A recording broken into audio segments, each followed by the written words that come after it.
কি হবে যদি আপনি ফেসবুকের মাধ্যমে কারো প্রেমে পড়েন? এরকম ঘটনা এখন অহরহ ঘটে থাকছে, ভবিষ্যতে আরও ঘটতে পারে। ঠিক তেমনই এই ছেলেটা ফেসবুকের মাধ্যমে একটা মেয়ের প্রেমে পড়ে যায়, আর একদিন সেই মেয়েটা তাকে কল দিয়ে সরাসরি বিয়ের জন্য প্রস্তাব দেয়, যা শুনে ছেলেটা খুশি হয়ে এক কথাতেই রাজি হয়ে যায়। এমনকি তখন অবধি তাদের দেখা পর্যন্ত হয়নি, তবে জানলে অবাক হবেন, মেয়েটা কিন্তু ফ্রড ছিল না। এমনকি তাদের দুজনের খুব সুন্দরভাবে বিয়েটাও সম্পন্ন হয়। তবে সমস্যা বেঁধে যায় এখানেই। বিয়ের পর ছেলেটা জানতে পারে এই মেয়ে তার থেকে বয়স নাকি 10 বছরের বড়, যেখানে ছেলেটার বয়স মাত্র 23 বছর আর মেয়েটার বয়স হলো 33 বছর। অর্থাৎ সে তার 10 বছরের সিনিয়র আপুকে বিয়ে করে ফেলেছিল। এমনকি বিয়ের পরেও তারা দুজনে আলাদা থাকতে শুরু করে। তবে এরপর কি হয়েছিল? বিয়ের পর তাদের দুজনের পরিবার তাদেরকে মেনে নিয়েছিল নাকি বেঁধে গিয়েছিল বড় কোনো ঝামেলা? সেটা জানতে হলে আপনাকে দেখতে হবে আমাদের আজকের মুভি পালুম পাজা ভূমি। সম্পূর্ণ গল্প দেখতে থাকুন, একদম শেষে গিয়ে গল্পটা আপনার মধ্যে আলাদা একটা অনুভূতি তৈরি করবে। তাহলে চলুন শুরু করা যাক আজকের গল্প। এই মেয়েটার নাম সুমি। আজকে সে খুবই খুশি। কারণ তার সরকারি স্কুলে ম্যাথ টিচারের পদে তার চাকরি হয়েছে। তাই সে তার বাড়িতে এসে তার মাকে ডাকতে শুরু করে। আর ওদিকে তার মা যখন রান্নাঘরে গরুর দুধ গরম করছিল, তখনই সুমির ডাক দেওয়ার সাথে সাথেই সেখান থেকে একটা গরম দুধের ছিটা এসে তার চোখে লাগে, যার কারণে সে তখনই তার চোখে হাত দেয়। আর তখনই বেঁধে যায় আরও একটা ক্যাচাল, কারণ তার হাতে ছিল গুঁড়ামরিচ। তাই হাউকাউ করতে করতে সে যখন বাইরের দিকে আসতে থাকে, তখনই সে সিঁড়ির উপর পা পিছলে পড়ে যায়, আর সেখানে সে খুব ভালো পরিমাণে ব্যথা পেয়ে বসে। তারপর সেখানে সুমির ডাক্তার ডেকে আনে। ডাক্তার জানিয়ে দেয় সেখানে পড়ে যাওয়ার কারণে নাকি তার মেরুদণ্ডের হাড়ে সমস্যা হয়ে গিয়েছে, এজন্য সে আর নিজে থেকে উঠা বসা করতে পারবে না। অবশ্যই সমস্যা ঠিক হবে, কিন্তু তাতে বিশাল একটা সময় লাগবে। কিন্তু ততদিন পর্যন্ত কেউ একজনকে ফুল টাইম তার সেবা যত্নে থাকতে হবে। আর এই হলো সুমির বড় ভাই সুরেশ। সুমি তাকে বোঝায় যে তার তো চাকরি হয়ে গিয়েছে, সে যেন মায়ের খেয়াল রাখে। কিন্তু তার বড় ভাইয়ের আরেক কথা, সে নাকি সামনে বিদেশ যাওয়ার প্ল্যান করেছে, তাই মায়ের দেখাশোনা সুমিকেই করতে হবে। এখানে একে একে দিন যেতে থাকে, আর সুমি এখন তার মায়ের দেখাশোনার দিকেই সবসময় মনোযোগ রাখে। ওই সময়টাতে সে এত ভালো একটা অফার পাওয়ার পরেও তার মায়ের এই দুর্ঘটনার পর সে আর চাকরি জয়েন করতে পারেনি। এরপর কয়েক মাস কেটে যায়। সুমির ক্লাসের ফেলটুস বান্ধবীগুলো এতদিনে ভালো ভালো চাকরি পেয়ে গিয়েছে, এমনকি অনেকের পারিবারিকভাবে লাভ ম্যারেজও হয়ে গিয়েছে। কিন্তু বেচারি সুমির জীবনটা তার মায়ের সাথে এই ঘরের মধ্যে আটকে থাকলো। সুমির কিন্তু বিয়ের জন্য পর্যাপ্ত বয়স হয়েছে, কিন্তু তার বেপরোয়া সেই ভাইটা আর তার মায়ের এই অবস্থার কারণে সে কখনোই নিজের বিয়ের বিষয়টা সামনে আনতে পারেনি। তারপর মাস পেরিয়ে বছর পার হয়ে যায়। সুমি খেয়াল করে নিজের অযত্নের কারণে তার চেহারার ত্বকে যেন সেই অযত্নের ছাপ এসে পড়তে শুরু করেছে। এরপর সময় আরও যেতে থাকে এবং দেখতে দেখতে প্রায় 6টা বছর পার হয়ে যায়। এতদিনে সুমির বড় ভাই বিয়ে করে তার বউ নিয়ে খুব ভালোই আছে, আর তার বিদেশ যাওয়ার প্ল্যান ডিলে হতে হতে এখন যেন সুমি আশাই ছেড়ে দিয়েছে। তাই একদিন যখন সুমির ভাই আর সুমির ভাবি একসাথে বসে সময় কাটাচ্ছিল, তখন সুমি এসে তার ভাইকে বলে, আমি তো মায়ের সেবা যত্নে নিজের সকল স্বপ্ন বিসর্জন দিলাম, এখন তো ভাবি এসেছে, তাহলে এখন ভাবি মায়ের দেখাশোনা করো, আমি এখন নিজের জন্য কিছু করতে চাই। কিন্তু সেখানে তার ভাই তাকে তেমন কিছুই বলে না, উল্টো বলে দেয় এটা আমার সাথে না বলে তোর ভাবিকেই জিজ্ঞাসা করে দেখ। আর সেখানে তার ভাবি তো সোজাসুজি তাকে একটা কথাই বলে দেয়, কি তুমি আমাকে বললে আমি তোমার ভাইয়ের সাথে কিন্তু বিদেশ চলে যাব, এখানে কে থাকবে? আমি তোমার ভাইকে বিয়ে করেছে, তোমার মাকে বিয়ে করিনি, তাহলে তাকে আমি কেন দেখে শুনে রাখব? অর্থাৎ সুমির জীবনটা ওখানেই থেমে রইল। তারপর এভাবেই আরও 4টা বছর পার হয়ে যায়। গল্পে এখন সময়টা হলো 2016 সাল। তাহলে চলুন আমরা এখন নতুন একটা ক্যারেক্টারের সাথে পরিচয় হই। এই ছেলেটার নাম হলো সুনীল। পাশের গ্রামেই তাদের বাড়ি। জীবনে কয়েকবার ফেল করে অবশেষে সে তার এইচএসসি পরীক্ষাটা পাশ করেছে। যদি তার ছোটবেলার কথা বলি, তাহলে খুব ছোট থেকেই সে বড়ই বদমাশ একটা ছেলে হিসেবে বড় হয়েছে। লেখাপড়ায় কখনো ভালো করতে পারেনি, যার কারণে তার বাবা মা তার প্রতি ছোট থেকেই খুবই বিরক্ত ছিল। এমনকি তার বয়স যখন মাত্র 15, তখন তার এলাকার এক বড় ভাইকে দিয়ে সে সাইবার ক্যাফেতে কম্পিউটার থেকে তার নামে একটা ফেসবুক অ্যাকাউন্ট তৈরি করেছিল, যেখানে তার বয়স 3 বছর বাড়িয়ে 18 বছর করে দিয়েছিল সে। আর এখন তার বর্তমান বয়স 23 বছর, আর ফেসবুক আইডি অনুযায়ী তার বর্তমান বয়স 26 বছর। সুনীলের বড় ভাই বর্তমানে ভালো একটা সাবজেক্ট নিয়ে লেখাপড়া করছে, এমনকি ভালো একটা চাকরির দিকেও এগিয়ে যাচ্ছে। কিন্তু সুনীল তার লেখাপড়া আর করতে চায় না। তাই সে তার বাবাকে বলে, আরে বাবা, আমি ভাইয়ার মতো চাকরি করে কারো গোলামি করতে চাই না, আমি নিজের বিজনেস দাঁড় করাবো।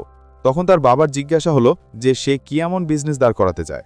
আর তখন সুনীল তাকে জানায় সে নাকি তার আকবর ভাইয়ের মতো এলাকায় সাইবার ক্যাফে খুলবে, আর এখানে কম্পিউটার থেকে যা ইনকাম হবে তার পাশাপাশি সে একটা ক্যাফে চালাবে, আর এরকমই আস্তে আস্তে সে তার ব্যবসার পরিধি বাড়াবে। কিন্তু তার বাবা তার এই প্ল্যানের সাথে একটুও একমত হয় না। তার বাবা তাকে একটা টাকাও দিতে রাজি হয় না, বলে তোর টাকা তুই জোগাড় করে নে, যা মন চায় তা কর, যা শুনে সুনীল সোজা তার বন্ধুদের সাথে দেখা করতে যায়। সেখানে তার বন্ধুরা তাকে সাজেশন দেয়, আরে বেটা শোন, আমাদের এলাকার সেই চন্দন ভাইকে চিনিস তো? সে কিছুদিন আগে বড়লোকের একটা মেয়েকে প্রেমের ফাঁদে দিয়ে বিয়ে করেছিল, আর তারপর শ্বশুরের টাকায় তার বিজনেস দাঁড় করিয়েছে। তুইও এমন কর, তোর চেহারা তো মাশাল্লাহ নায়কের মতো। আর অপরদিকে আমরা ফিরে আসি সুমির কাছে। সুমির বর্তমান বয়স প্রায় ৩৩ হয়ে গিয়েছে, আর তার মা মোটামুটি এখন হাঁটাচলা করতে পারে। সেদিন হঠাৎ সুমির এলাকার এক বড় ভাই তার মাকে নিয়ে তাদের বাসায় চলে আসে। তার নাম হলো উমেশ। আসলে এই উমেশ অনেক আগে থেকেই সুমিকে পছন্দ করে, তাই আজকে সে তার মাকে নিয়ে সুমির সাথে নিজের বিয়ের কথাবার্তা বলতে এসেছে। যেখানে উমেশের বর্তমান বয়স হলো ৪৫ বছর। উমেশ ভালো একটা সরকারি চাকরি করে, তাই উমেশের মা জানায়, চিন্তা করছেন কেন? আমার ছেলেরও তো বয়স বেশি, আপনার মেয়েরও বয়স কম নয়, দুজনকে ভালোই মানাবে। তাছাড়াও আমার ছেলে ভালো একটা সরকারি চাকরি করে। এখন আপনার মেয়েকে পছন্দ করেছে, আপনাদের উল্টো খুশি হওয়া উচিত। আর এখানে সুমির মা বিষয়টাতে মনে মনে রাজি থাকলেও সুমিকে দেখে মনে হচ্ছে সে বিষয়টাতে খুব বিরক্ত হচ্ছে। তাই আপাতত সেদিন কথাবার্তা বলে উমেশ তার মাকে নিয়ে চলে যায়। আর তখন সুমির মা সুমির কাছে এসে বলে, ওই ছেলেটার মধ্যে কি খারাপ আছে? সমস্যা কোথায় তোর? যেখানে সুমির উত্তর হলো, ছেলেটা যদি এতই ভালো হয়ে থাকে, তোমার যদি এতই পছন্দ হয়, তাহলে আমাকে বলছে কেন তুমি বিয়ে করে নাও। যা শুনতে পেরে তার মা যখন তার ওপর রাগ হয়, ঠিক তখনই পেছন ঘুরে দেখা যায় ওখানে উমেশ সব দাঁড়িয়ে দাঁড়িয়ে শুনছিল। আসলে ভুল করে সে সুমিদের বাড়িতে নিয়ে আসা মিষ্টির পোটলা হাতে করে আবার বাড়িতেই নিয়ে যাচ্ছিল, তাই আবার ফেরত দিতে এসেছে। যাক, এখানে সে তাদেরকে মিষ্টির পোটলা দিয়ে আবারও ফেরত চলে যায়। আর অপরদিকে গ্রামের পাশে থাকা সুনীল তার ফেসবুক আইডির নাম বদলে সুনীল স্মোকি লিখে দেয়, আর তার ফেসবুক বায়োতে মাই লাইফ মাই রুলস লিখে নিজেকে ছাপড়ি বলে পরিচয় দেয়। এমনকি তার ফেসবুক আইডিটাকে সে এমনভাবে কাস্টমাইজ করে যেখানে তাকে ১ নম্বর ছাপড়ি ছাড়া আর কিচ্ছু বলা যায় না। কিন্তু তখন সময়টা ছিল ২০১৬ সাল, তো ওই সময়টাতে এই জিনিসপত্র খুবই কুল লাগতো সবার কাছে। অবশ্য দুনিয়াতে এখনও এমন কিছু মদন রয়েছে যারা এসব করে নিজেকে এখনও কুল দেখানোর চেষ্টা করে। যাই হোক, আমরা গল্পে ফেলি। এসব কিছু করার পর সুনীল একে একে তার এলাকার প্রত্যেকটা মেয়েকে ফ্রেন্ড রিকোয়েস্ট পাঠাতে থাকে। এমনকি কেউ যদি তার রিকোয়েস্ট অ্যাকসেপ্ট করে, তাহলে সাথে সাথে সে এমন এমন কথা বলতে শুরু করে যেগুলো একটা স্বাভাবিক মানুষ কোনো মেয়ের সাথে বলতেই পারে না। যেমন কাউকে সে অন্য কথা না বলে আই লাভ ইউ বলে দেয়, আর কাউকে তো একদম সরাসরি বিয়ের প্রস্তাব দিয়ে বসে, যার কারণে অনেকগুলো মেয়ে তাকে আজে বাজে ভাষায় গালি দিয়ে তার অ্যাকাউন্ট ব্লক করে দেয়। আর এসব কথা যখন সে তার বন্ধুকে জানায়, তখন তার বন্ধু বলে, আরে বেটা শোন, এটা সোশ্যাল মিডিয়া, কোনো মেট্রোমনি সাইট না। বেটা মেট্রোমনি সাইটে গিয়ে এসব করলো তো তোকে ব্লক করে দেবে। তাই এখন থেকে সুনীল সবার সাথে ধৈর্য ধরে কথা বলে। কিছুদিন পর তার সাথে এঞ্জেল প্রিয়া নামের একটা মেয়ের কথা হয়। সুনীল তার সাথে প্রথম থেকেই খুব সুন্দরভাবে কথা বলতে শুরু করে। প্রথমে তার সাথে বন্ধুত্ব করে এবং তারপর ধীরে ধীরে তারা ফ্রি হতে শুরু করে। আর অপরদিকে সুমি এখনও তার ঘরের ৪ দেয়ালের মধ্যেই বন্দী হয়ে আছে। এমনকি এখন সুমির মাও সুমিকে এই সেই নিয়ে অনেক কথা শোনাতে শুরু করে, যেমন সে নাকি সারাদিন ঘরে বসে টিভি দেখে, কোনো কাজকাম করে না, এমনকি সে বিয়েও করতে রাজি হচ্ছে না। এজন্য তার মা তার ওপর খুবই বিরক্ত। বর্তমানে সুমির ভাই প্রায় ৩ বছর ধরে বিদেশ গিয়েছে। তার ভাই তার পরিবার নিয়েই সেখানে চলে গিয়েছে। এখানে আর কেউ থাকে না, এখানে শুধু সুমি আর তার মা থাকে।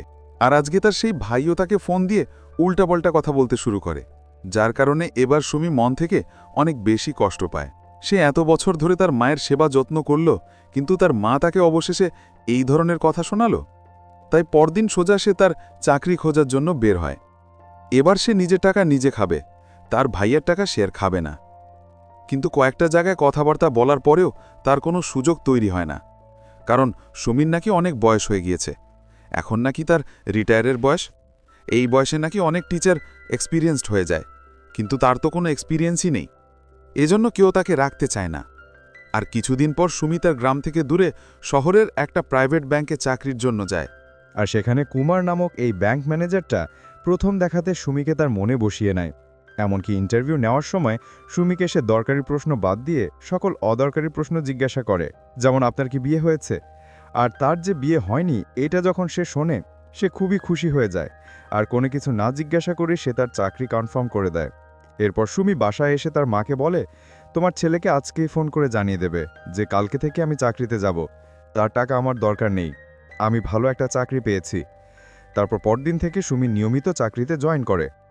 সেখানে তার সেই ব্যাংক ম্যানেজার সবার সাথে সুমির খুব সুন্দরভাবে পরিচয় করিয়ে দেয়। আর সেখানে সুমির সাথে রেনু নামের এক মেয়ের বন্ধুত্ব হয়। তবে সেই সময় অনুযায়ী রেনু ছিল কিছুটাই স্মার্ট প্রকৃতির। সে প্রথম দিনেই সুমির সাথে একটা সেলফি তুলে তার ফেসবুকে পোস্ট দেয়। তারপর কাজ করতে করতে সেখানকার একটা ছেলেকে সুমির ভালো লাগতে শুরু করে। কিন্তু ছেলেটা শুধুমাত্র সুমিতে বন্ধুত্বের নজরেই দেখছিল, যেখানে সুমির ইচ্ছা ছিল তার সাথে রিলেশনে জড়ানো, কারণ তার অনেক বয়স হয়ে যাচ্ছে, বিয়ে হচ্ছে না। তারপর দিন যেতে থাকে। এতদিনে সুমি বুঝে গিয়েছে যে অফিসে তার সে ম্যানেজার তার উপর একটু ভিন্ন রকম নজর দিয়ে রাখে। সে বুঝে গিয়েছে তার ম্যানেজার তাকে পছন্দ করে, এবং এখানে তার মনে মনে কথা হলো বাড়িতে তার মা তাকে একটা টাকলা বুইড়ার সাথে বিয়ে দিতে চায়, আর এখানে আরও এক মাথামোটা তাকে পছন্দ করে। আর সে যাকে পছন্দ করে তার তো কোনো খবরই নেই। অন্তত এমন একটা ছেলে হোক যে তার থেকে 2-1 বছরের বড় হবে, অথবা তার সমান হবে, অসুবিধা নেই, তার থেকে জুনিয়র হলেও অসুবিধা নেই। তাই সুমি তার সেই বান্ধবী রেনুকে দিয়ে তার নামের একটা ফেসবুক আইডি খোলে, আর সেখানে সে তার বয়স কম দেখানোর জন্য তার বার্থ ইয়ার 1990 লিখে দেয়। অর্থাৎ ওই সময় অনুযায়ী তার বর্তমান বয়স ছিল 26 বছর। কিন্তু আমরা তো জানি তার বয়স 33 হয়ে গিয়েছে, তার বার্থ ইয়ার আরও পেছনে। আর অপরদিকে সুনীল এখনও তার সেই অ্যাঞ্জেল প্রিয়ার সাথে কথা বলে, আর এতদিনে সেই মেয়েটার সাথে সুনীলের খুব ভালো সম্পর্ক হয়ে যায়, যেখানে তারা এমন এমন মেসেজ করে যে তোমাকে ছাড়া আমি বাঁচব না বাবু, তোমাকে ছাড়া আমি খাবো না, কিছু করব না, এই টাইপের মেসেজ। তাই একদিন সুনীল তার বন্ধুদের কথায় সেই অ্যাঞ্জেল প্রিয়াকে ডিরেক্ট প্রপোজ করে বসে, আর এতে করে সেই অ্যাঞ্জেল প্রিয়া তাকে একটা রেস্টুরেন্টে দেখা করতে বলে। আর আজকে সুনীলের সাথে সেই মেয়েটা প্রথম দেখা হবে। সুনীল রেস্টুরেন্টে অপেক্ষা করতে করতে তার পাশে একটা সুন্দর মেয়েকে দেখতে পায়।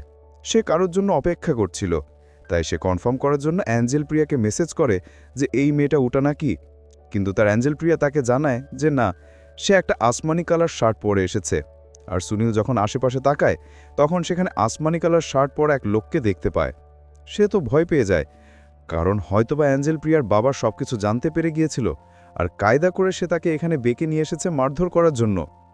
কিন্তু এখানেই লোকটা সে তার সাথে এমন ধরনের করতে শুরু করে, ভাই এটা কোনো এক্সপেক্টেডই ছিল না।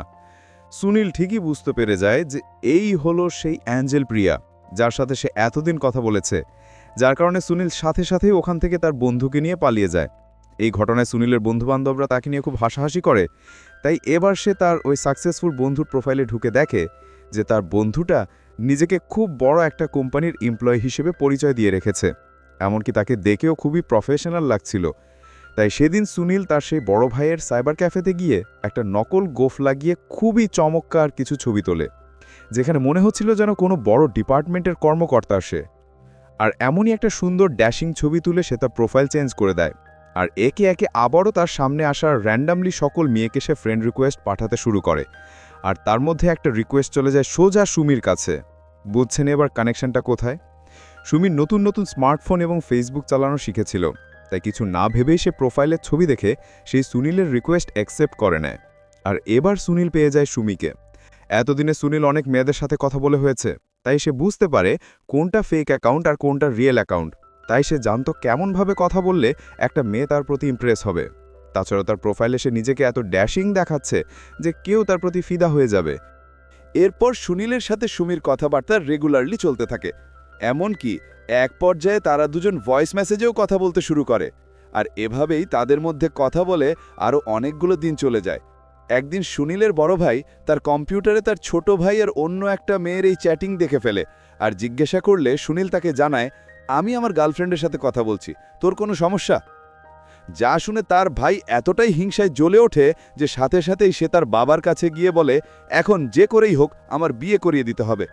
ভালো চাকরি করে একটা ভালো জায়গায় পৌঁছেছি, এখন বিয়ে করতেই হবে। যাই হোক, এরপর থেকে সুমির সাথে সুনীলের সম্পর্ক আরও কয়েক ধাপ এগিয়ে যায়। ঠিক আগের বারের মতোই সুমির সাথে সুনীলের বেশ ভালোই একটা বন্ডিং তৈরি হয়। বলা যায় আনঅফিসিয়ালি তারা এখন একে অপরের সাথে রিলেশনে আছে, এমন একটা পর্যায়ে চলে গিয়েছে তাদের সম্পর্কটা। তবে তাদের এখনও পর্যন্ত দেখা হয়নি। আর এগুলো কিন্তু ফাউ কোনো জিনিস না, কারণ 2016-17 সালের দিকে বিষয়গুলো খুবই কমন চলছিল। তারপর একদিন সুমি যে একটা ছেলের সাথে কথা বলে এটা যখন তার মা জানতে পারে, তখন এটা নিয়ে তাকে অনেক কথা শোনায়। এমনকি বিদেশ থেকে তার ভাইও তাকে কল দিয়ে অনেকগুলো কথা শোনায়, যার কারণে আজকে প্রথম সুমি তাদের দুজনের উপর একদম চটে যায়। দুজনকেই বলে দেয়, আমি এতদিন পর্যন্ত তোমাদের কথা শুনেছি, তাই আজকে আমার এই অবস্থা। তাই এখন থেকে আমার ডিসিশন আমি নিজে নেব, আমার লাইফের নাক গলাতে আসবে না। পরদিন অফিসে গিয়ে সুমি তার সেই বান্ধবীর রেনুকে এ সমস্ত কথা খুলে বলে। সেখানে তার বান্ধবী রেনু সুমিকে সাজেশন দেয়, এখন চিন্তা করছিস কেন? তোর তো এখন বয়ফ্রেন্ড আছে, তোদের সম্পর্ক বেশ ভালোই চলছে, তাহলে তোর পরিবার যাই বলুক তুই নিজেই সিদ্ধান্ত নে তুই কি করবি।